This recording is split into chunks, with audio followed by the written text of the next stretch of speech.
everybody, I'm Lisa. And I'm Nick. And welcome to It Takes Two, the podcast where two people take two movies with the same plot or premise and watch and discuss them. And in this week's episode, we watched The Unbearable Weight of Massive Talent and an amazing film called The Fanatic. Yes, so these are both films about an actor who is put in a sticky situation by a fan who is quite obsessed with them. Yes, an obsessed fan even. Yes. Very different tonally. Very different tonally. Very different in terms of quality. Yeah. And writing and acting. Before we get into any kind of spoiler territory, the first thing I want to say is please everyone go watch The Unbearable Weight of Massive Talent. Oh yeah, that movie was amazing. Yeah, it was fantastic. It's like almost a perfect movie. Almost. I loved it. I thought it was brilliant. I would be quite happy to go see it again, to be perfectly honest. I'd be happy to watch it again, yeah. Yeah. We'll get it on 4K Blu-ray when it comes out. Yeah. And then I guess the other thing to say is don't ever watch The Fanatic. Let this podcast be the only time. No, this is I said to Nick before we started recording that I'm gonna have some bad news for him. And the bad news is I think we're gonna have to watch The Fanatic again. Why? We're doing this as a fun episode, so this is an episode where they're not, they're quite different tonally films, but they, have a similar premise. But I'm pretty sure we just watched a shitty version of Joker, and I think we're gonna have to compare The Fanatic and Joker at some point. Oh no, we did just watch a shitty version of the Joker. We just watched a shitty version of the Joker. So we'll come back to that in a later episode, but probably in like 2026 when we start to run out of other episodes. But I do think we'll have to come back to that. Because it's the whole way through I was thinking, oh no, I'm seeing too many similarities here. Yeah. But for today we're talking about The Unbearable Weight of Massive Talent and The Fanatic. And the similarities and differences that they have. So it'll be, how they both tackle a similar subject matter in different ways. Very different ways. Mm-hmm. Nicolas Cage in Unbearable Weight of Massive Talent is fantastic as himself, because who else would play him? That's the joke, hey, because he was going to play... He didn't want to play himself. Yeah. They did have, I don't think I wrote it down, but they have talked about, I've seen articles where they've talked about who they would get to play him if it wasn't himself. So I can look that up later on while you're ranting about something. But when he read the script, he loved the character of Javi. Yeah. And he wanted to play Of course Javi. he did. And he thought it would be extra the only meta. person in the world who would have the opportunity to play himself as himself in a movie and want to play the supporting character. Yeah. Because I love Nicolas Cage. Like, despite all of his personal life issues, like where he was spending more than he was earning. Yeah, which is reflected in the film. And blamed as it's perfect. Like, it's literally perfect. Yeah, it's really well done. He seems like I've seen more interviews with Nick Cage recently than I have ever before. And he seems like a pretty cool guy actually in real life, But it's funny because I was watching an interview with him, with the writers and cast of Unbearable Weight of Massive Talent, and he said that when he read the script, which we already knew he wanted to be Javi, but he said that as he was reading Javi's lines, he was picturing Pedro Pascal's face, even though he hadn't been cast. Interesting. And so allegedly the only reason he said, okay, I'll play me, is because they independently cast Pedro Pascal, but they cast Pedro Pascal not necessarily for his acting abilities. They cast him because when they auditioned him, it was very, very clear to him that he is a massive Nicolas Cage fan. That's so meta. So he's also playing. Where do you want to start with comparing these movies? I just don't. You don't? Like, I just want to talk about how bad the Fanatic is for the next 3 years. I feel, I don't know, I kind of went into it... Which? Sorry. The Fanatic. You talk about how bad it is. It is very bad. I agree with you, it's very bad. And everything about it is very bad. Okay, so while we were watching the movie, yeah, while the movie was on display, yeah, it was like a train wreck you couldn't look away from. I looked up how much money it made. That's what I was looking up right before we started. Yeah. So you want to go into the budget box office stuff now? Let's just rip that band-aid off. Yeah. So the budget for the Fanatic was $18 million. And it made $3,153. That's amazing. Yeah. And what I loved is that when I tried to look it up, because it's not listed on the IMDb page, so I had to specifically go look it up elsewhere. And when I looked it up, like, what they've written under it was, which makes it a Hollywood failure. And I was like, yeah, it does make it a failure. They lost $18 million. Who's like... Because the problem I have with it is... I like John Travolta. Mm-hmm. There's some stuff I don't want to go into here. Okay. About him that I suspect, because he is in the same religious group as Tom Cruise. Yes. I feel sorry for him that his son died. I feel sorry for him that his wife died. Mm-hmm. But saying this was the greatest movie you get to act in. Yeah, so this is my problem. his unbearable weight of massive talent. Yes. Is fucking insane. Yeah, so this is what I was going to say. I went into the Fanatic with trying to give it the benefit of the doubt because the character that John Travolta plays in the Fanatic is somewhere on the autistic spectrum. That seems to be the general gist of it. He is definitely a... See, it's interesting because his job, and I say that with air brackets, is he pretends to be an English Bobby. Yeah. And he walks up and down the promenade in LA. Yeah, he's a street performer. Yeah. And at the same time, he's got a very expensive hobby, which is buying... Where does the money come from? That's what I'm going to get to. Buying movie memorabilia from dealers. To the point where the opening for him is he walks into the store and he haggles the guy down from $700 to $300 for a prop vest that Hunter Dunbar, who's his obsession, wore in a weird movie that we only get like one scene from, played like 3 times. I think it was 3 times. It was like Hunter Vampires or something, Vampire Hunters or something. Some like B-grade cheesy action. Yeah, because he's supposed to be like his special interest is supposed to be horror films specifically in filmmaking. I don't know. Sorry, I'm gonna finish my point because you were like staring at me like. Because I started making a point and then you started making a point and I've been waiting for you to finish your point we can go back to what I was saying.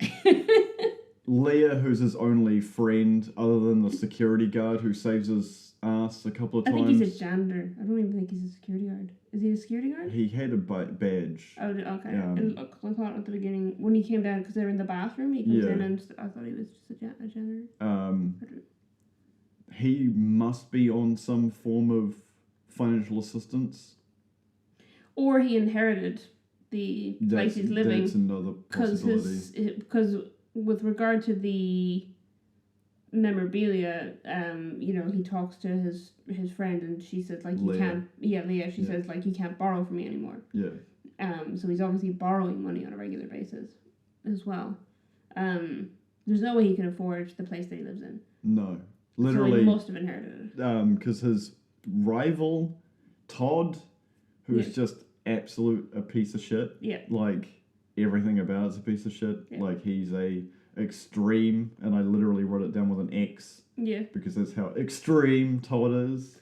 He's also I feel like his his shots in the movie were edited out of sequence, because you see him getting in a fight with the guy he's working with, and then he's like, "Oh, we've stopped working together. You need to work with me." Too. And then they were working together again, and suddenly he was desperate to have, and it was like, okay, I think the editors messed this up and put these scenes in the wrong place. Yeah, with the writing and the directing and the casting and. But anyway, what I was saying before we got onto this whole thing was that I tried to go into it I knew it wasn't going to be a good film, but I thought maybe the writing is just bad and John Travolta is doing his best with what he's been given. Yeah. Because he chose to do the project because the character is on the autism spectrum, and because his son, who passed away, was on the spectrum. Yeah, exactly. So there's obviously a lot of love from John Travolta going into that. But as the movie went on, I was just like, it's not just the writing. He's acting terribly. He's not, like, I don't... Yeah, there's a massive difference when people play people with some form of disability. There's a difference between Rain Man, which is you take that and you put, they're the examples from Tropic Thunder, I hate to quote it, but, that's the level. You can be Forrest Gump, you can play the person who's slow, but also a war hero. Mm-hmm. You can play the person who doesn't function like normal people do, but still can count cards and therefore cheat systems and But when it comes to playing a character who's completely, I wouldn't say helpless, but I can't think of a better word. A person who needs support to function in society. They can't be independent. Yeah. They're a dependent, essentially. Yeah.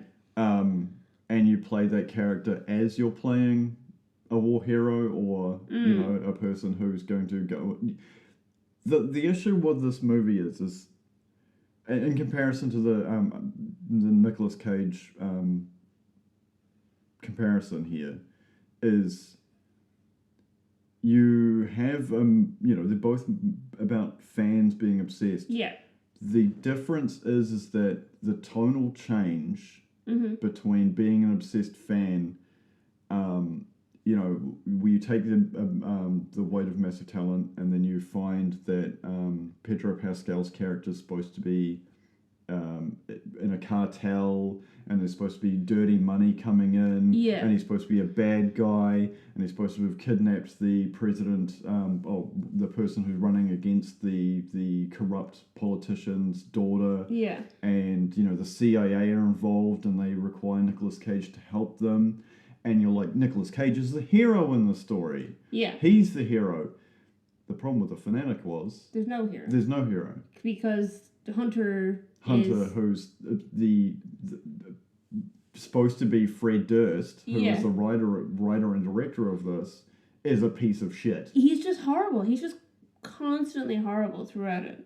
I mean, there's a point where he comes home with his son and finds Moose, the main character, standing outside his gate, and he sends his son inside, and then he lays down boundaries, and I was like, okay, good. So they're doing this because this is only the second time we've met him, because the first time he just had an argument with his ex-wife, and Moose had come out and was not respecting boundaries. So I was like, I kind of get why he's an asshole in that scenario. And then in this scenario, he is setting boundaries, and I was like, okay, good. So they are going to have him be reasonable, but then he just is a total. He just becomes very aggressive all of a sudden, with no nothing to spark it. And then that's supposed to be the moment that sets Moose off and turns him into a weirdo murderer guy. I think the murderer, the weird murdering aspect of his personality was always there. You can see it a lot with he's a character that's supposed to be portrayed as constantly being abused. Yes. And it's just him getting to a point where he's like the kid that's always bullied at school. Eventually he's going to take a swing and knock out the person and then he'll get suspended, and the bully won't get in trouble, and that's the kind of mentality they're going for 100%. In this movie. I think you are giving them way too much credit because I think that is what they intended to do, but it's not the film they've made. Yeah. You know what I mean? Like, I think everything you're describing is what the vision was for this movie, but it is badly written, badly acted, badly edited, badly directed. I feel like an asshole now. I'm sorry to Fred Durst, I guess. For Why? I don't know. I just feel like I was really mean just there.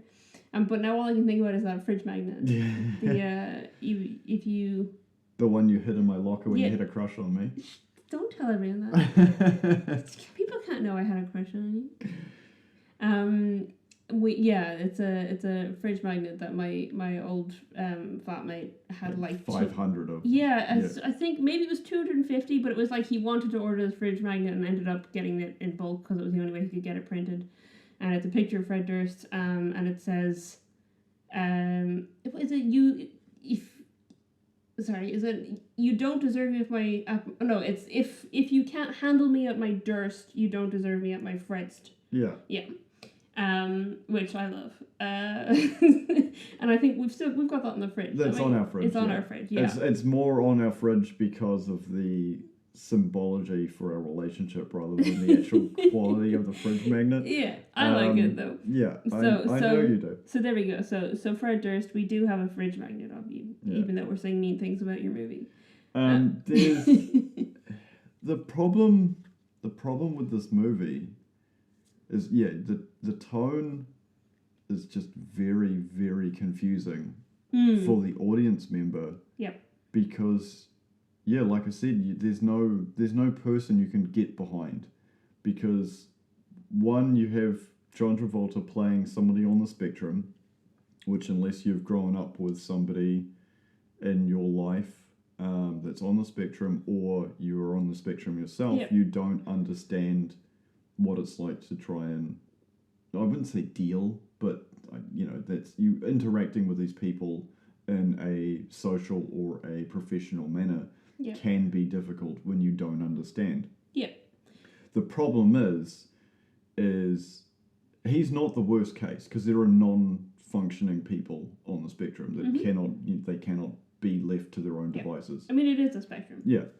That's so some people, can function quite well in society. Yeah. Some people absolutely cannot and need assistance 24/7 essentially. Yeah, it reminds me of that Sia movie, Music, the one I was telling you about. Yep. Where it's just like you taking like, oh, we're gonna get one person's opinion on like, and I understand it. Like John Travolta's son had autism, and he was trying to, I don't know, bring spotlight to it, but it was just, wow, there's the mark, and that's where it landed, buddy. It's... And what's the weirdest thing about it is that he's really proud of the movie and he loves it. And that's the strange thing about me, because I would have thought, if he has, because he obviously has a lot of love for people on the spectrum, and he's trying to show that. But I would have thought maybe then he'd look at the final cut of the film and go, oh God, they've totally messed up that message, but no, he loves it, so I don't understand. Yeah, like I said his earlier, perspective. It's just very bizarre. I just don't get it. So I don't want to talk much about The Unbearable Weight of Massive Talent, because it's just such a good movie. It's so good. Everything about it is fantastic. Like the first act, the lead up, his John Travolta, jeebus. Yeah, this is the thing. It's Nicolas Castor Troy and exactly. John Cage, Nicolas Travolta. There's the first act is fantastic. The lead up, this him, making fun of the fact that he had financial issues. Yeah. His relationship with his daughter, relationship with his ex-wife, the fact that his manager is not a yes man, but sort of he's blowing smoke up his ass, played by Neil Patrick Harris. Yeah. And we're back. Not that we ever left. Yeah. It's like the running. Not that we went anywhere. Anyway, yeah. So we're back. Not that we went anywhere. It just wow. Having this moment of like the tonal scene for the movie, like despite the third act, which just goes completely Nicolas Cage. He goes full Cage. He goes full Cage in the third act. The first act where he turns up and he's jet lagged and he's hungover and he's like, the CIA see him at the airport and they're like, "This Nicolas fucking Cage. Why is he here? Why is he here in Spain to see this cartel member?" Yeah. It's the sequence where he's talking to Neil Patrick Harris's character and he has no idea the person who's paid him $1 million to come to his birthday party is not that, and the script's just been like accepted by his, that's the other thing, there's a running script in the movie. It's the plot within the plot within the plot. Yeah. And he has no idea. He's no idea who Pedro Pascal's character looks like. Harvey, He doesn't know who Harvey is. Yeah. And it's a sequence where he gets off the private boat after he's been taken from his private plane at the airport and picked up, and then, he doesn't know that Harvey's the one driving the boat, and he's on the phone and he's talking shit about him, and then he gets off and he says, "Do you know if he wants me to blow him or watch him fuck his wife or watch me fuck his wife?" And he's just like, "Do you know anything about him?" And he's like, I'm Harvey. And he's like, and he does the great, like, one hand flat, one hand fist, like, salute, bow, Nicolas Cage. Or does he say Nick Cage? He just says Nick Cage. He's just like, Harvey, back at him. And it's just, that's such a lead up to that, because it's just that he's playing himself. That's the only way I can put it. Yes, 100%. Because that's his whole thing, is that he is, he's taking this birthday party gig as a role. Yeah. Right, even though there's no filming going on. Yeah. He's like, so he's going there. So when he's on the boat and he thinks he's around, like, the help, he's just himself. Yeah. But then as soon as he realizes this is the guy that I'm doing the gig for, he turns on performance. Yeah. And becomes, Nick Cage rather than, like, Nicolas Cage. Can we talk about Nicky? Yes. So, I don't know if this is true for him, because he is one of the great actors, and I know there are a lot of people like, no, who should, but you have to look at it as there's a massive difference between, this has come up from the trial that we were talking about earlier, but I won't mention because it's irrelevant. Thank you. Yeah. There is a difference between someone who can act on stage, and there's a difference between that person and a person who acts on screen. Person who acts on stage has one take, and the take is going forever, and they get it right the first time because they dedicate so much to it. Versus a person who's an actor on screen, and you get performances that take 17 different types of direction from the director and 50 takes to get one scene that's 30 seconds long. It shows a lot back in what made me fall in love with science fiction, which was Star Trek, and the fact that they were stage actors, and that's because their performances are 110%. Right. And it shows, and it was the Over the Enthusiastic is the same with Patrick Stewart's performances in Next Generation, because he is on. Yep. When the camera is on him, he is on stage, the spotlight is on him, he's going to talk to those Romulans like they are 5,000 people. Yeah, I mean, I've heard about this from, like, a smaller actor's perspective, because my older brother is a stage actor primarily, and there's a lot of physicality in stage acting. And then he's done a few short films, and I remember him talking to me about how much restraint you have to be, like, very subtle in your movement and in your expression, whatever, because when you're on stage, you need the people at the back of the room able to read what your emotions are. Whereas when you're on screen and there's a close-up, it has to be so subtle, otherwise it looks cartoonish. And sometimes that's what people go for, but it's, depends on. And I think rounding out my point here, I think Nicolas Cage is somewhere in between. Yep. Where it is this completely insane, over the top, but it's so subtle that if you're not watching, you miss it. And I think the perfect example for me of why I love his acting is when in Face Off, which is mentioned in Unbearable Weight of Massive Talent. It's not just mentioned in it. It plays a huge part in it. Huge role. It's Harvey's first favourite meal. Third being pet editing too.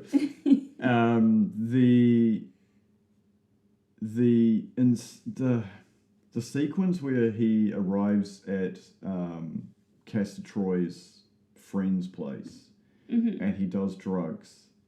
Yeah. And it has that. So this is Nicolas Cage playing John Travolta's character playing Nicolas Cage's character. Yeah. For people who haven't seen Face Off. Why? Watch Face Off. I love Face Off. We've watched that together, even though we've obviously both seen it separately multiple times, and then we were like, let's watch Face Off together. And we probably will again. There's some fantastic sequences in that movie. But it's his reactions and his face and his expression is someone who's clearly losing their fucking mind and also on drugs and also trying to pretend and keep it all together. And it is such, like, you know, you can laugh about all the memes of not the bees and, you know. Which they laugh at in Unbearable Weight of Massive. And for me, we laugh about it all the time and quoting Peggy Sue Got Married and being like, Ma Wang. But... Which long-term listeners of the podcast are also aware of. Yeah. This is our second time covering the Cage. But just for me, that it's just so... It's the perfect kind of blend of over-the-top, subtle, that only he does that well. Yeah. Versus John Travolta's performance as Moose is... Oh, I thought you were going to say in Face Off. I thought we were going about all... No. John Travolta... I do like John Travolta's performance in Face Off. I'll just say that. Yeah. But anyway, back to this. But the problem with Face Off is that in my mind, I think of a lot of Nicolas Cage's role as John Travolta because Nicolas Cage is doing it so well that I think that that's John Travolta acting in Nicolas Cage's body, which is not physically possible. Completely off subject, but on the same line of John Travolta playing the bad guy. Have you seen Broken Arrow? Yes. His performance in Broken Arrow is crazy. There's a sequence in that movie that always cracks me up every time I watch it because it's just like, what was he thinking? How did the director... Oh, I guess the director was just like, yeah, well done, John. Like, cool. We're going to move on now. Good on you. But I mean, this like stuff is why we've paired these two movies because, you know, John Travolta and Nicolas Cage are both these kind of crazy actors. Yeah. Anyway, continue what you're saying. I understand when you see, you know, an educational video about people on the spectrum, when they are quite heavily autistic and there's quite a lot of physical tics that they have. It's just, they played it too hard. It wasn't subtle. It wasn't a normal world where his character had autism. It was a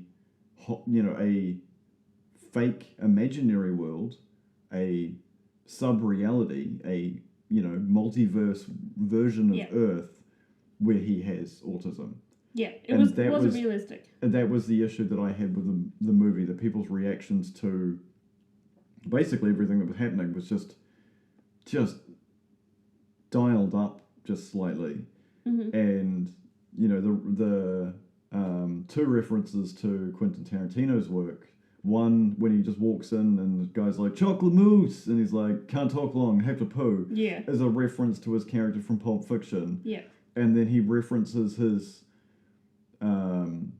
fictional brother, Mr. Bond, in Reservoir Dogs, and I was like, you get that reference because you've seen that movie. Yeah. It's my favourite Tarantino movie. Yeah. We have to watch Once Upon a Time in Hollywood. Eventually. We'll get there. Yeah. Not related to the podcast, just in general. Yep. yeah, it's just this weird.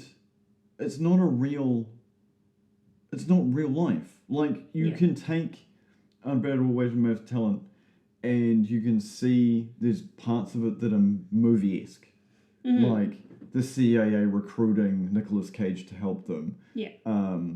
But it's all played for laughs. Yes. Whereas in the Fanatic, you're supposed to be able to like see this as a person and be like, oh, he's struggling, or he's this is how this can happen, and no, they're just like you said, Hunter Dunbar's character, based on roughly on Fred Durst's experience with a fan. Yeah. It's like, okay, did you do those things when he approached you? You have somebody who's approached you.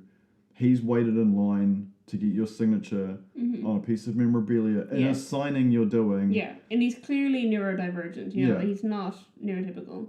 There's something. You don't know whether it's a mental illness or a disability or what it is. If your ex-wife has turned up and been like, hey, you have to take the kid, I want to go have a date. Your reaction to one of your fans turning up being like, hey, I was next in line, what's happening? Just be like, hey man, like, give me 10 minutes, I'll be back. Yeah. Like, it's an interesting dynamic, because a lot of celebrities talk about New Zealanders when they come to New Zealand. Yeah. And the way New Zealanders treat celebrities, which is that they pretend they don't exist. Yeah, we will like. I've done it too. That's why I fit in here, because that's how I treat celebrities. I've met a couple of people in my life who are celebrities and people that have been important to me, but because they're important to me, I therefore respect their their life. Yeah. I'm not standing at friggin' airports or outside of hotel rooms like a certain person we know. Who listens to the podcast. Because it's a Kiwi thing. It's like, hey, that person's out having dinner. Cool. Yeah. Like, I'll give them a nod and be like, hey, No, 100%. I'm the same. That's it. I don't know. I'm not going to name drop, but I'm going to be as vague as possible, because I don't want people who know the person, who know the non-celebrity person I'm talking about to know what I'm talking about. But I just don't want anyone to be offended. Okay. I was in a place with some people. Vague, yeah. One of which is someone I'm very close to, and then the others were friends of theirs. Okay. And I saw a celebrity couple at the time. They're no longer a couple, but I saw a celebrity couple, and I'm just going about their day in this place, and I was like, oh, cool. And then because there's like a whole lot of people around, I wasn't going to say like, hey, did you see, in front of people, because I didn't want to ruin their day. And then we went into like a shop or something, and I was like, it's funny, I just saw, so-and-so out there. And it turned out that one of the friends of the person that I'm close with was like obsessed with one of those people, and they were like, where are they? You need to take me to them. I need to see them, bring them. And I was like, no, they're just like on a date in a regular place. Like, just leave them alone. Like, but it surprised me that was someone's reaction. That's someone that I knew, because I hadn't said it in a more public place, because I was afraid someone would overhear and I'd ruin someone's day by association. But then I was like, oh geez, I have never been faced with like a person I know being like snapping. Snapping and being like, I need to go stalk that person, I need to go do that. Because I've had people there's actors and stuff that I am a huge fan of, and I've had people say to me like, oh, what if you saw Sam Rockwell walking down the street, whatever. Gary and I'm Oldman. like, I would, Gary Oldman comes up a lot, and it's like, I would probably try not to make eye contact and like move away from them. I would be like, I would go like to extreme heights to avoid going near them, because I just so much don't want to interrupt them. As someone who lives in Wellington, obviously I've seen Jermaine Clement around. Yeah. No one hasn't. Everyone's seen Jermaine Clement around, but I saw him, he was behind me in a queue for some dumplings at a food stall, and I was like, I went and sat down. I was like, oh, weird, Jermaine Clement was there, but I didn't go like, oh, hey, Jermaine. I don't think he would have cared if I did. No. But why would I? Yeah. If a celebrity, if I meet, I was gonna say, if I meet a celebrity like in a place where they're there to do something, fine. But actually, I've avoided that as well, because I went to see Rhys Darby in the Opera House once. And when at the end of the show they announced that he was going to sign tickets and things outside if people wanted to line up, and I got so anxious. I was like, I can't do that. I can't like go up and speak to Rhys Darby. I need to leave immediately. I need to get out of this bit. And I was like I had to walk past the queue to get out, and I was like, oh my god, what if he comes out and I'm still in the room? Like, I need to go. So I don't know. It's like I just can't do it. So you do it out of social anxiety. I do it out of respect. No, it's the same thing. I do it out of respect, but even in that scenario, I felt very anxious. But I mean, I really wanted to meet the time that I saw Gonzo in real life. I really wanted to meet and go up and talk to him. But then it was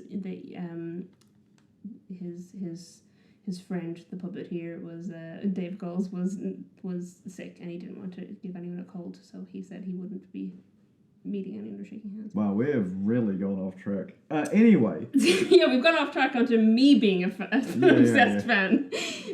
Specifically for Gonzo, the Muppet. But I think our point still remains the same.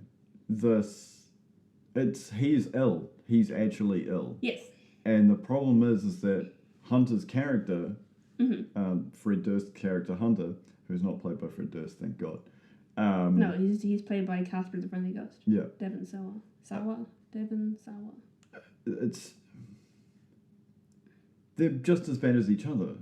Yeah, so it's, I mean, on the one hand, Hunter doesn't owe anything to this guy. Correct. You know, he doesn't need to be the nicest guy to him, or, you know, and he is crossing boundaries. Yes. But he also is just, like, needlessly aggressive. Yeah. And he's just a shitty person.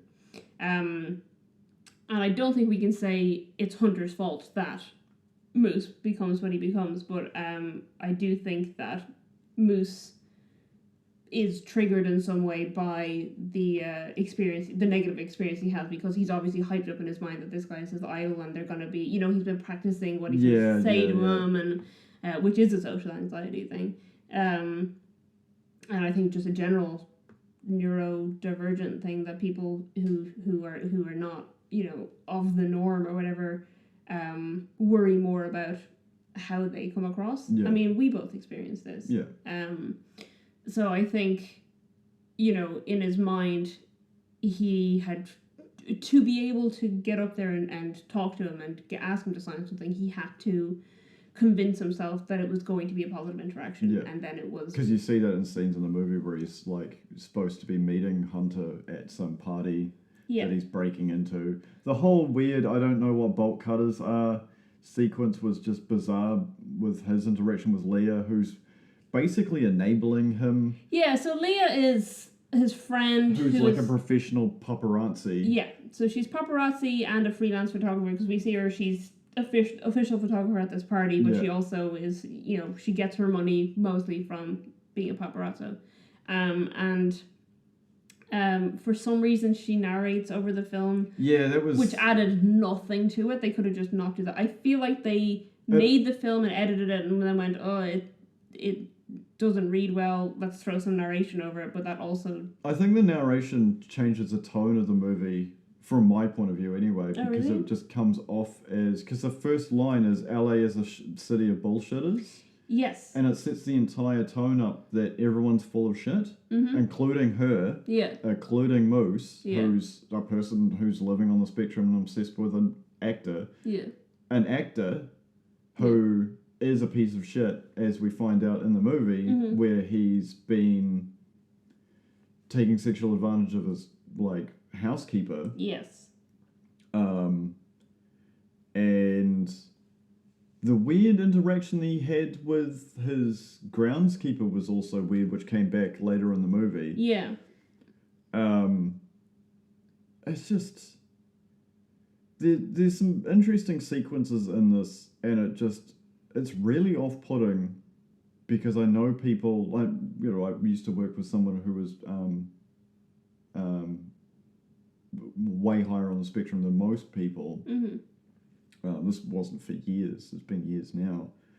But they were obsessed with something, not a person, right? They were obsessed with something. It's a special interest. Yeah. And really interesting watching a portrayal of somebody like that, knowing what they're like professionally, and then having them like literally murder somebody in this movie, and just being like, oh, that's a nosebleed. Those are really bad. You should get some paper towels for that. Yeah. Like, that whole sequence where Moose murders the housekeeper when she's caught holding his letter that he's just dumped in the backyard like a day earlier is like the tonal shift at that point in the movie is like, oh well, he's that's it. That's it for everything. I think they do. This is going to sound stupid because the writing is terrible to begin with, but I think they do the character of Moose a disservice because they set him up as a character who has a special interest in horror films and filmmaking, and then, and you can see there's a level of intelligence, but then they later on are like, oh no, because he is on the autism spectrum, he's stupid and he doesn't understand what death is. Yeah. And then later on they have him suddenly realize that Hunter is an asshole, and then he's like, he's just pretending in all these movies. And it's like, no, if his special interest is filmmaking and he's obsessed with how the films are made, like we have the interaction with the other actress where he's saying, I love you in this film, you're really good in the final girl trope, I think you should do more horror, he's got a real sense of, he really knows about film and about how filmmaking works, and and then to suddenly have him be like, oh, what is acting? I didn't know it was fake. Is ridiculous. And then the scene where he suddenly there's a cut from nowhere, and Hunter is tied up and gagged in his bedroom, and he's that whole sequence enacting horror films. And he's like, see, I fooled you. I'm an actor. It's like he wouldn't. I mean. I want to rewrite the movie and make his character better. I want to rewrite the movie and burn it and never happen.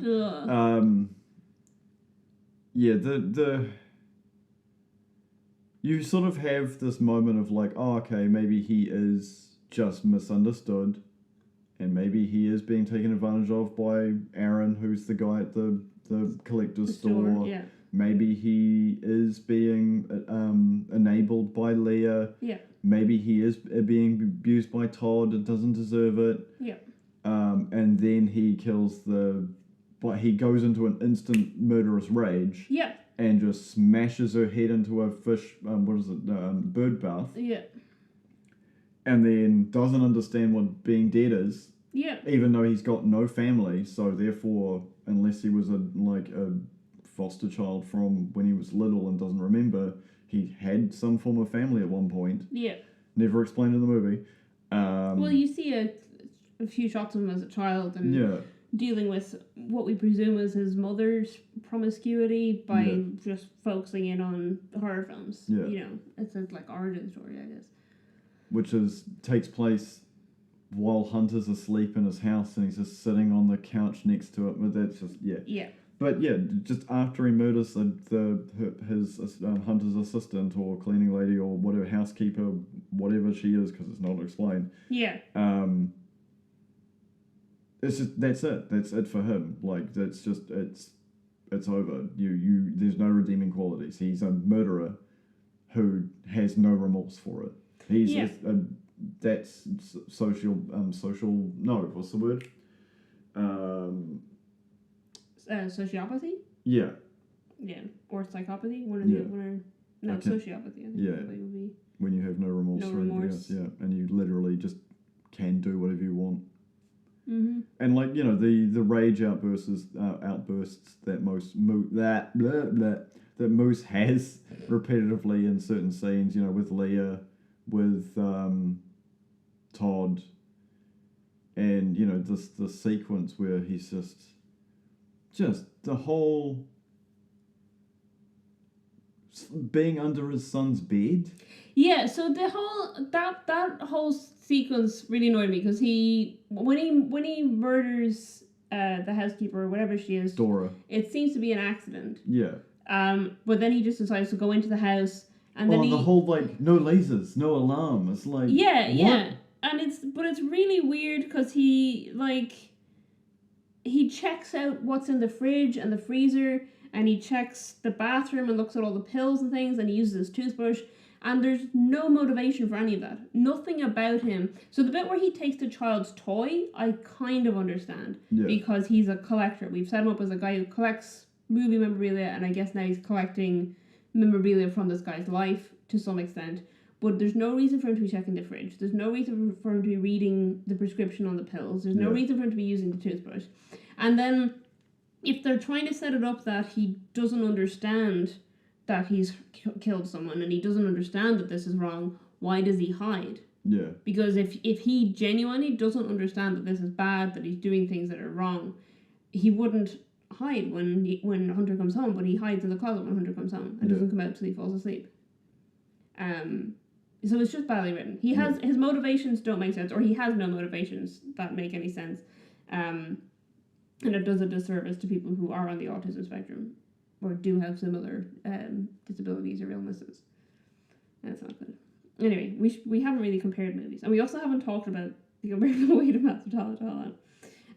I think the best way to compare the movies is to compare the characters. Okay. So, obviously, in both cases, there's an actor involved, and in both cases, there's a fan involved. Yeah. And those are the main things. So the actor involved, I think the big difference, or one of the big differences I find between the two movies, is the wealth distribution. Because obviously in the Fanatic, you've got Moose is, we don't know how he owns his home or lives in his home, but he is low on cash. He's borrowing from people. He works as a street performer and doesn't earn very much. Versus then the guy that he idolizes lives in a mansion, is very wealthy. He's a big Hollywood star. Yeah. In The Unbearable Weight of Massive Talent, you have Nicolas Cage playing a fictional version of Nick Cage. Yeah. But he's not massively wealthy. He's separated or divorced. I can't remember. Did I say they were divorced? It's separated, yeah. Yeah, so separated from his wife. She's got the house or whatever. So he's living in a hotel room, and at the point where he decides he's going to go take this offer of $1 million to go to this birthday party, it's because he hasn't paid his hotel bill, and he owes $600,000 to the hotel, and they've locked him out. So he's been living in this hotel, but he doesn't have the money to pay for it. He's been doing these auditions, and we see him do it, or have lunch with the director where he gets so stressed about it that he just starts performing on the spot while the guy's trying to get into his car. He's desperate for a job, desperate for income. He is not getting anything, and he's living in a hotel that he can't afford, and they've cut him off, and he's homeless. Yeah. So at this point where he decides he's going to go to this birthday party, he is homeless. And the fan in this case can afford to spend $1 million to pay Nick Cage to come over, and then also pay for the private jet and the private boat. And he owns, a massive estate on this, massive compound on this island. And he is just, and he has a whole Nick Cage museum, which essentially. Which you only find out later, yeah. Yeah, so he's also a collector, Moose is, but he can afford it. He's got, the actual guns from Face Off, and, the actual chainsaw from Mandy, whereas Moose is getting little bits and pieces and whatever he can spend a couple $100 on. So there's a massive difference in the wealth distribution between the two movies. Yeah. Which then puts it's a different perspective on the power dynamic. But I think in both movies, the fan kind of does have more power. Which is the quote. They quote themselves. That really annoyed me. In The Fanatic, it opens with a quote, but the quote is from Hunter Dunbar, and then he says it later in the movie. Yeah. So the quote that they put at the beginning of the movie is a quote from their own movie. Yeah. Which is bizarre and makes no sense. And it's just very strange. But so in both cases, I guess largely because of criminal activity, the fan holds all the cards. Yeah. Because in Unbearable Weight of Massive Talent, we think that Javi has got this girl kidnapped, and Nick Cage is then trying to bond with him so he can figure out where he might have put her. Yeah. And he, you know, trying to help, but like the whole time he knows, like, if he's found out, he's dead. Yeah. And then in the Fanatic, you've got, obviously, Moose decides to, you know, he knows where he lives and he knows all about him, and whereas, you know, the same can't be said the other way around. And then you get that scene, and he knows that he takes sleeping pills. So then you get that scene where he ties him up while he's asleep with this like endless amount of elastic rope that he has for some reason. And, you know, and there's just, yeah, so there's interesting power dynamics in both. But yeah, so I don't know, there's definitely similarities and differences in the characters, because I think the children are kind of important, because obviously in Unbearable Weight of Massive Talent, there's a huge amount of emphasis on how difficult Nick Cage finds it to connect with his daughter, relate to his daughter. Yeah. You know, and it's brought up over and over and over again that he's trying to bond with her, but like by showing her things about him and things that he likes, whatever, and never actually listening to her and what she likes. And that evolves then over the course of the movie, and they have a much better relationship at the end. In the Fanatic, when things spiral from a moment where Moose goes to or breaks into a party that he believes Hunter is going to be at with the help of his friend Leah, but Hunter isn't there because he's at his son's school play. Yeah. So from that moment, I was like, oh, we're getting a different take here, where this guy is, you know, really involved in his son's life. Yeah. But then you find out he also is separated or divorced, and, you know, he doesn't want to take the kid when the wife shows up, or the, you know, ex-wife shows up with him. And then, you know, it's just weird stuff, like, because, you know, he's obviously in the house with them and stuff, and then when Hunter is all tied up, he just says, like, please just don't hurt my son. So, like, he is still thinking about him, but I feel like he's not as involved in his life as we are led to believe from that opening bit. Yeah. So I think they both, to some extent, are trying, but not necessarily succeeding at connecting with their kids. Yeah. And in both cases, obviously, then, you know, their kids are brought into the scenario, because in Unbearable Weight of Massive Talent, Javi flies the ex-wife and the daughter to the island, and, you know, and it's wonderful misunderstandings, because they have come thinking that Nick Cage is in trouble when he's not. Javi is genuinely just trying to patch up this relationship between father and daughter, and Nick Cage thinks that he's an evil cartel member who's like, he got his family. Exactly. He thinks he's an evil cartel member, and he thinks that he's figured out that Nick is working for the CIA, and he's like, holy shit, he's brought my family here, and he's going to kill them, or, you know. And then his daughter gets kidnapped by the actual cartel people.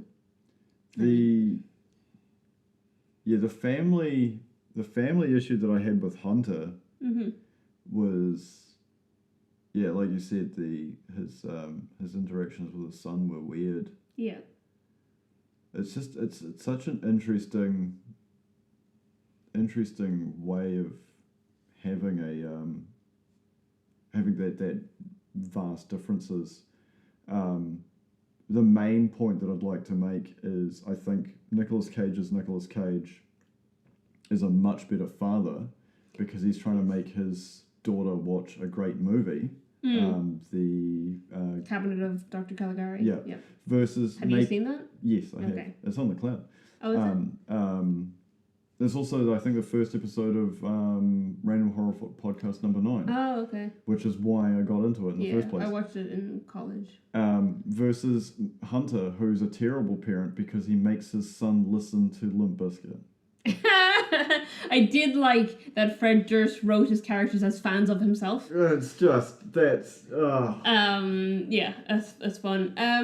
Yeah. You want a little bit of biscuit? You want some biscuit? Like, what? There's also is plot points, or kind of plot points in both. So obviously we have Javi in Unbearable Weight of Massive Talent is like, wants Nick Cage to resolve his relationship with his daughter, and he flies her over and he tries to get them having a conversation, and he wants them to have a better relationship. And then they try to do that in the Fanatic as well, where they just he's just like, your kid, there's no ice cream in your freezer. Kids love ice cream. He'll be happy if you get ice cream, and that's it. When the hell was he? So there's a sequence where he's rummaging through his stuff and he takes something out of the fridge, and I'm sure it's like some form of relish because it looks like quite an art, like a I don't know what it was, but he's complaining that it's not sweet. Or hexagonal jar with a steel lid, and that to me in my mind is like some form of relish. Yeah, like, or some pickled something. Yeah, and he's just like Hunter's tied up in the bed, and he's done the Freddy moment where he puts on the mask and runs in and stabs her and then says you did better than Jamie Lee Curtis, which is a completely different franchise, but okay.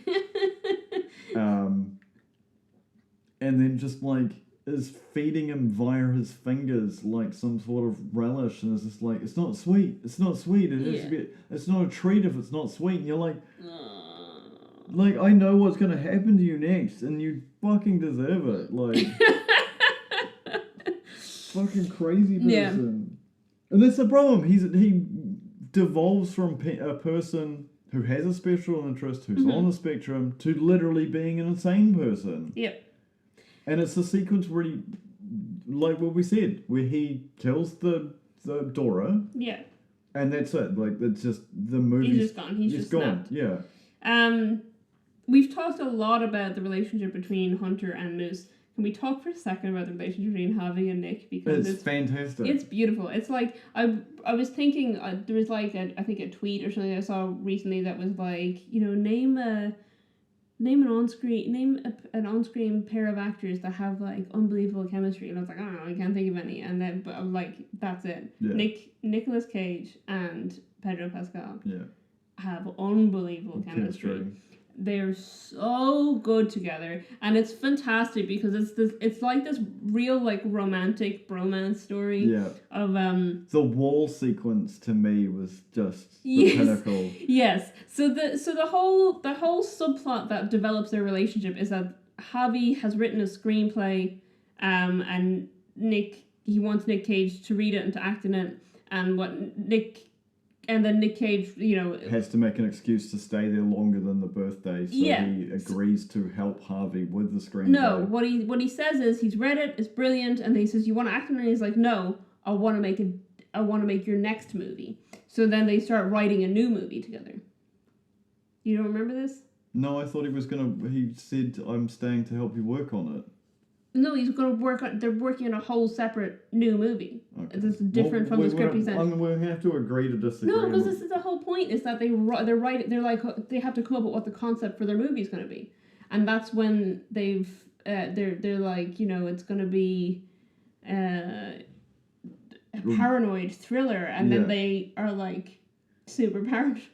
That's because they're on drugs. They're on drugs, and they're super paranoid and super high, and they think that these random people are watching them, and then they freak out about it, and they're like running, and they're like trying to help each other over this wall. The wall sequence is so fantastic. It's so good. Us describing it would just give it a disservice. Yeah, you've got to watch this movie. Please watch this movie. Go see it in cinema if it's still in cinema. Go see it in cinema 2 or 3 times if you can. Get it on DVD or Blu-ray when it comes out. Find some way to watch this movie and watch Tweet this movie. At Nicolas Cage that we've suggested you do this. Yes. When Nicolas Cage is not on social media, he does not exist on social media. Pedro Pascal might though, so it should be at him. The Unbearable Weight of Massive Talent has its own social media. But yeah, so it's fantastic. But they have such a good relationship, and as their relationship develops, they develop this thing together, and it reaches this culmination where Nick Cage is working for the CIA, and they think that Javi has found out. But they also think that Javi is the leader of this cartel, which he's not. Javi is... Do you really want to spoil the... Oh...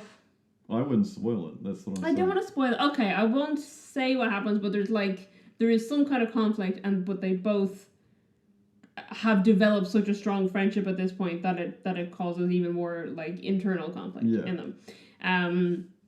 So they just become like fantastically closely bonded. Versus the opposite of that, which is where Moose has all the power in that structure, and then he just lies his way out of it by making up this weird fantasy, and the physical tonal shift of the movie was weird as well. I kind of liked it. That my favorite part of the Fanatic, literally the only part of the Fanatic I actually liked, was when the screen went like pinkish. No, it's when it changes back. Oh, so yeah. it's Hunter is talking to Moose and he's saying like, oh, we're gonna do this acting technique together. Let's just picture things. It's like me and you, and he describes the kind of relationship that Moose wants with him, which is the relationship that Nick Cage and Javi have. Yeah. Which is that they're gonna get together. They're gonna go out, for dinner to wherever he wants to go. They're gonna get strawberry ice cream together, and then they're gonna come back and watch his action movies together. And they're, and he's loving this, and he's like, but first you need to untie this, whatever. And it's the whole way through the sequence. It's the rose tinted glasses, like everything is pink and kind of fantastical. And then when he unties them, he's like, oh, he wants to shake his hand, and then it cuts back to the dark tone, and he headbutts him, and then takes a shotgun off the wall or something and just shoots his hand off, or shoots all the fingers off his hand. Yeah. And it's just, that is the best part of the movie. Is just that fantastic shift. But then after that, he becomes, he starts to have homicidal tendencies himself, Hunter, because from the second that Moose is disarmed and is trying to get away rather than trying to cause harm, it will become a criminal act if he inflicts more harm on him. Yeah. Whereas in that moment, it was self-defense. Yeah. And he takes it beyond that and stabs him in the eye. Yeah. And is planning to kill him, and then suddenly realizes what he's doing and just kind of sends him out bleeding into the night where he could easily bleed to death because he's bleeding from his eye and his hand, and he's And it's a gardener who's all like, it was him, officers, and they're like, we agree with you. Yeah, he's just it's like one at the end of the movie, because they've never mentioned there's a dead body in its back garden for several days at this point, and no one has noticed it. And the only person who brings it up is Leah in the narration. You're like, how the fuck does she know about it? Yeah. So it's a bizarro, and then so obviously the gardener has reported the housekeeper missing or something. Yeah. And when they show up, the police show up to question him. He's covered in blood and whatever from his, and then he's taken off in handcuffs. So do the police think that he killed Dora? Probably. That's what I assume. Yeah. Is that she's gone missing? They find her body, so you see them bringing the stretcher in through the door. So they find her body. They find him all covered in blood. She's obviously been reported missing, and the gardener said there's some suspicious shit going on here, and that's what happens. They wouldn't stand up in court because one, you'd have Moose's DNA in the house, the whole stuff with the bed because the ropes would have still been there. Yeah, his fingers would have still been 100%. there. And this guy has got millions of dollars, presumably, that he can afford a lawyer. So I'm sure things went well. But it's just like that's the wrap up of the movie, and then it's just like a weird there's weird drawings throughout the entire movie, and then the ending is just Moose is a pirate.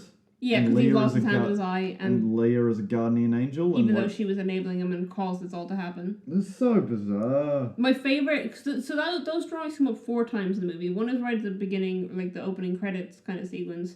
One is that end bit. There's one in the middle that I can't remember what it was for. Him choking Todd. Right, and then there's the suicide. There's one where it's him bleeding. It's him curled up in a ball bleeding, and that's when I can't remember what's happening before that because it's just something relatively normal. Yeah. And then there's that drawing, and then it does the cut to Hunter waking up, tied up, gagged in bed, and he's pretending to be dead on the floor. And then he's like, "Oh, I got you." Yeah. So weird. Anyway, Fanatic, terrible movie.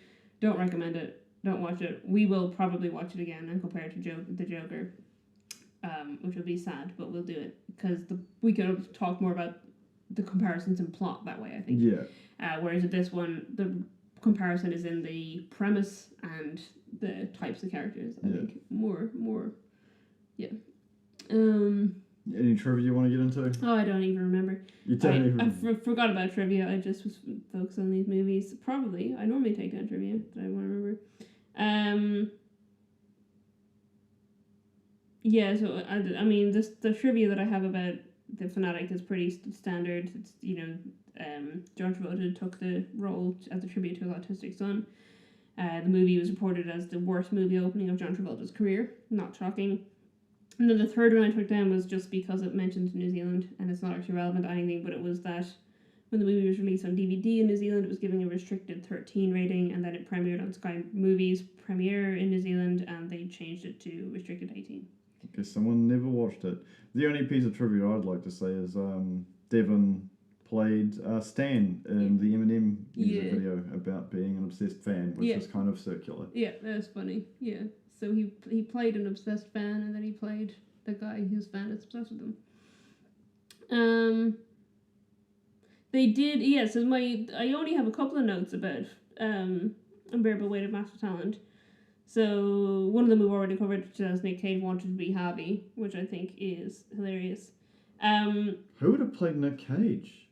I'm gonna read these notes, and then you can rant about something, and I'll find that out for you, because they did have people in mind, and it's gone from my mind because I had thought about it. At the end of principal photography, the whole cast were gifted pillows with Nicolas Cage's face on them, which he autographed for them. The changey ones where you rub it. I think so. Yeah, the one that they have that in the movie. I've also watched. I'm not going to say which company I think did the interview, because I'll probably get it wrong.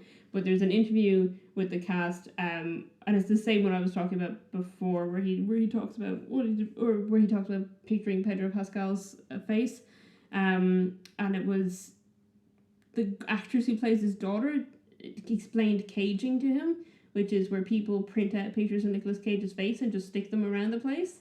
And he'd never heard of it, and it was explained to him live on an interview about this movie, which I thought was wonderful.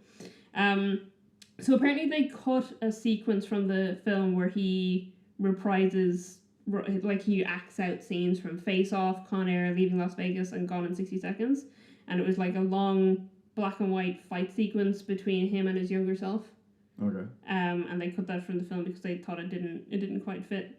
But here's the kicker: it will be released on home media, so we've all got to watch the Blu-ray editions, the DVD, the deleted scenes, 100%. Speaking of that, I've remembered another bit of trivia that I haven't written down, but it was from another interview. I've just watched a lot of the Nick Cage interviews recently. Shocking. But it was I think it's that same interview. Maybe everyone just watched this one interview. Maybe I'll stick it in the show notes or something. The sequence where he's having a conversation with his younger self in his head or whatever, and then Nicky stands up and kisses him on the mouth and is like, "Tell them Nick Cage smooch is good." Yeah. That was Nicolas Cage's idea. That wasn't in the script. He asked them if they could put it in. Because he said he wanted, when they had this idea of having the two Nick Cages, he said he wanted to play it very Bugs Bunny, and that's what he would see Bugs Bunny doing in that situation. Makes sense. So he wanted to amp that up. He was like, you can't, if you're gonna do this, you're gonna do this to the extreme. So he said he just wanted to make out with himself. He said, this whole movie feels like making out with myself, so let's do it. So the Nick Cage, so I think the director or the writer was like, I've never been more happy to bring in an actor's or thoughts on a thing. Did he play his younger self? Yes, well, he did and he didn't. So they did it the same way they did in Adaptation, where they shot them all those scenes twice. So they had him and a double and him and a double. Oh, okay, yeah. So it's, so he did and he didn't. So there's parts of it where it's him and parts of it where it's not him, essentially. Yeah, because they haven't done the same de-aging as, say, Tron Legacy. It's definitely better. Yeah. But it's like uncanny valley better. I think there's makeup to a certain extent and then a bit of CGI on top of it. Yeah, because I think they would have used probably the same technology they used, I think, as The Irishman. Right, I haven't seen that. Oh, okay. They did some pretty insane de-aging for that via CGI and, like you said, and makeup. So they overemphasize making the person look physically younger with makeup and then use CGI to make it look real. And obviously when you've got like actors like Nicolas Cage and the actors that are in The Irishman, it's very easy to get references. Yeah. So they had 2 actors that they had in mind to play Nick Cage if he absolutely refused to do it. Yeah. Christian Bale or Daniel Day-Lewis. So can you imagine Nick Cage playing Javi and Daniel Day-Lewis playing Nick Cage? No, I can't imagine that. I'm trying to picture it and it hurts my brain. Because that's the most... Yeah. You haven't seen any Daniel Day-Lewis, right? No, I think I still haven't seen him acting in anything. Which is... I'm going to now... Everyone's going to tweet at us about how I haven't seen Daniel Day-Lewis in a film. I agree with you. It is very difficult in our modern day to watch a 3-hour-long movie, even though we just watched two and a half... Well, one's 90, one was 2 hours. Yep. And then record this. But at the same time, that was over multiple days. Yeah. Spoilers behind the scenes. But it's not that I refuse to watch long movies. If I'm interested in them, like we went to see The Batman in cinema, and I was really interested in it. It was such a good movie. I really enjoyed it. And it didn't feel like a 3-hour movie. You're saying, like, I don't want to watch 3-hour movies. How often have we sat down together and watched the extended editions of Lord of the Rings? Once a year for every year of our relationship. Yeah, exactly. And we will continue to do it, maybe more than once a year, because like I said to you the other day, I watched a video by Cinema Therapy about Samwise Gamgee in Return of the King, and I love Return of the King, and then I went, I want to watch Lord of the Rings again, so we might watch it sooner rather than later. That's fine. But Gangs of New York, like, There Will Be Blood is really good. Last of the Mohicans is also fantastic, but personally, I think his best performance is Gangs of New York. Okay. Just Bill the Butcher in my mind as Nicolas Cage, or Lincoln as Nicolas Cage, or Abraham. Would it have been? This would be his best performance. I don't know. I don't even know. No, because how do you play another human being? No, people do it all the time. But I'm saying, like... Oh, with him as also in the movie? Yeah. I don't know. I would love to see a version of it. I just want to see a screen test. That's all I want to see. I want to see a screen test of Daniel Day-Lewis playing Nicolas Cage against Nicolas Cage playing Javi. Yeah. I think that would be wonderful. Pedro Pascal. Pedro Pascal is perfect though as Javi. Oh, fantastic. And I love what Nicolas Cage did as fake Nick Cage. And it's a fantastic movie. Unbelievably fantastic. I genuinely want to see it again, like, as soon as I can. But there's other movies we need to see in cinema as well. But brilliant movie. If you come away from this with anything, it's go watch The Unbearable Weight of Massive Talent. Yeah. And never watch The Fanatic. Erase The Fanatic from your mind until we talk about it again when we discuss it with Joker, because we have to. We'll torture ourselves so you don't have to. 100%. We'll watch The Fanatic. Well, will we watch it twice, or will we just try it? No, it'll be years down the line. Yeah. So, yeah. So, okay, I think that's about it. Anything else you want to say? I can't get over Daniel Day-Lewis playing Nick Cage. Oh, yeah, it would have been interesting. 100% this would have been the first Daniel Day-Lewis film I ever saw if they had done that, because there's no way I was not seeing this movie. I've been looking forward to this movie for so long, and I am absolutely delighted that it's as amazing as it is. I think Nick Cage has been in some fantastic movies in recent years. That being said, we've obviously made it known that, we love earlier Nick Cage movies as well. So I'm not saying Nick Cage has suddenly become a good actor, because there seems to be a lot of that rhetoric going around. Yeah. I just think that he's being recognised by casting directors more for interesting roles where he can do really interesting things. Yeah.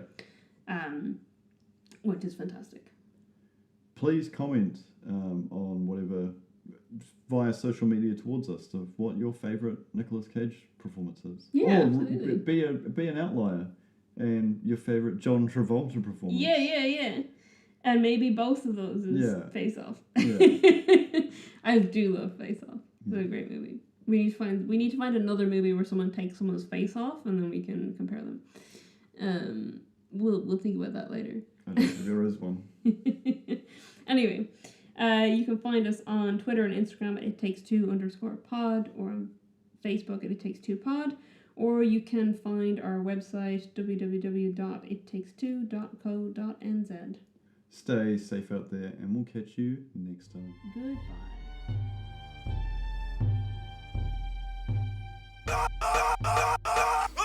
Oh, hello.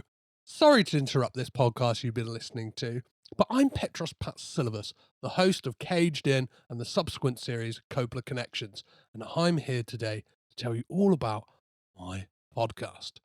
Caged In is a Nicolas Cage retrospective podcast. I have watched every single Nicolas Cage film up to date. I've talked to many different people about his films, some of those who have been involved in them, from directors, writers, actors, all across the board. And I have had some fantastic guests to join me to discuss the work of the one, the only Nicolas Kim Coppola. And moving on from that, since I've watched all of his films, I now look at the entire Coppola family filmography to determine, are they the greatest film family of all time? And is Nicolas Cage the greatest actor of his or any acting generation for that matter? You can find Caged In wherever you're listening to this podcast right now. Go on, stop what you're doing. Head on over, type in Caged In Coppola Connections, and you'll find a bounty of podcasts in the back catalogue to enjoy.